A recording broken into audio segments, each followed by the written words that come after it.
সময়ের সঙ্গে বদলেছে পেশা, বদলেছে মানুষের চাহিদা। একসময় যে গ্রাম জুড়ে ভোর হতেই ভেসে আসতো হাতের তাঁতের খটখট শব্দ, আজ সেখানে নেমেছে নীরবতা। তবুও ঐতিহ্যের শেষ আলো জেলে রেখে মালদহের এক প্রান্তিক গ্রামে এখনো টিকে আছেন কয়েকজন তাঁত শিল্পী। মালদহ জেলার পুরাতন মালদা ব্লকের শাহপুর অঞ্চলের তাঁতিপাড়া নামেই যার পরিচয়। একসময় প্রায় প্রতিটি বাড়িতেই ছিল হাত ও পায়ে চালিত হ্যান্ডলুম। ভোরের ঘুম ভাঙত তাঁতের নিয়মিত খটখট শব্দে। শিল্পীরা সারাদিন ব্যস্ত থাকতেন শাড়ি বোনার কাজে। সেই শাড়ি স্থানীয় বাজার ছাড়িয়ে বাইরেও যেত। কিন্তু সময়ের স্রোতে আজ সেই চিত্র অনেকটাই বদলে গেছে। বর্তমানে বহু মানুষ জীবিকার সন্ধানে ভিন রাজ্যে পাড়ি দিয়েছেন, কেউ আবার অন্য পেশায় যুক্ত হয়েছেন। ফলে গ্রামে এখন আর আগের মতো তাঁতের শাড়ি দেখা যায় না। তবুও পুরোপুরি হারিয়ে যায়নি ঐতিহ্য। গ্রামের প্রবীণ তাঁত শিল্পী হারাধন দাস জানান, প্রায় 15 বছর আগেও প্রতিটি বাড়িতে তাঁত বা হ্যান্ডলুম ছিল। এখন মাত্র প্রায় 16টি বাড়িতে তাঁত রয়েছে। এখানে মূলত খাদি বস্ত্র তৈরি হয়। আমরা সম্পূর্ণ মালিকদের অধীনে কাজ করি। নিজেদের হাতে তাঁত বুনে শুধু পরিশ্রমটাই দিতে হয়। এখানে আমরা তাঁতের কাজ করি। এটা শার্টিং, জামার কাপড় বুনি। কি কাপড় আছে এটা? জামার কাপড়, খাদি?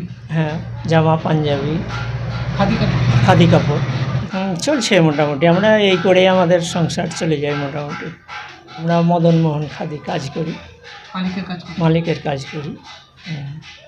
মাস থেকে নিয়ে আসি, মজুরি সুতো মালিকেই দিয়ে দেয়। আমরা মজুরিটা, কাপড় জমা দিয়ে মজুরিটা আমরা নিয়ে আসি।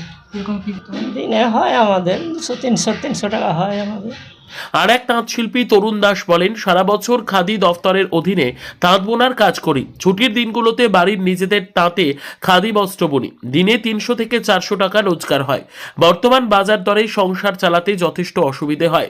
আগে গ্রামের প্রায় সকলেই এই কাজ জানত, কিন্তু পরিশ্রম বেশি আর আয় কম হওয়ায় অনেকেই পেশা বদলেছেন। তাঁত বোনার রোজগার হয় না। দিনমান কাজ করতে গেলে 300 টাকা হবে, 300 থেকে 350। তা দুজন মেলে বাড়ির একজন কাজ করে দিবে, ললিটা এই সুতোটা করে দিবে, এই সুতোটা ললিটা, তারপরে আমরা কাজ করব তাঁতের। তাহলে হয়তো 300 টাকার কাজ হবে, 300-350 টাকার কাজ হবে। এই জন্যে তাঁতের কাজ উঠে গেছে। না, আমাদের পক্ষে সম্ভব না। যা তাঁত আছে আমরা করছি, আমরা চলে গেলে আর তাঁত থাকবে না। কেন আমাদের থেকে যারা উঠছে, জেনারেশন যারা ছেলেরা উঠছে, কেউ তাঁতের কাজ করবে না। 500-700 টাকা ইনকাম না করতে হলে তাঁতের কাজ কে করবে? ওই জন্য তাঁতের কাজ আর নাই। যেটা চলছে তোমার, এই তাঁতটা শেষ, আমরা শেষ হয়ে গেলে তাঁত শেষ হয়ে যাবে। শাহপুর আর মঙ্গলবাড়িতে তাঁত থাকবে না। আগের মতো আর শাড়ি বোনা না হলেও খাদি বস্ত্র তৈরির মাধ্যমে ঐতিহ্যকে আঁকড়ে ধরে রেখেছেন তাঁতিপাড়ার মানুষ। একসময় যে পাড়া খটখট শব্দে গমগম করত, আজ সেখানে হাতে গোনা কয়েকটি বাড়ি থেকেই শোনা যায় সেই সুর। তবুও গ্রামের নাম আজও তাঁতিপাড়া, কারণ ইতিহাস ও পরিচয় এখনো বেঁচে আছে এই কয়েকটি তাঁতের শব্দেই।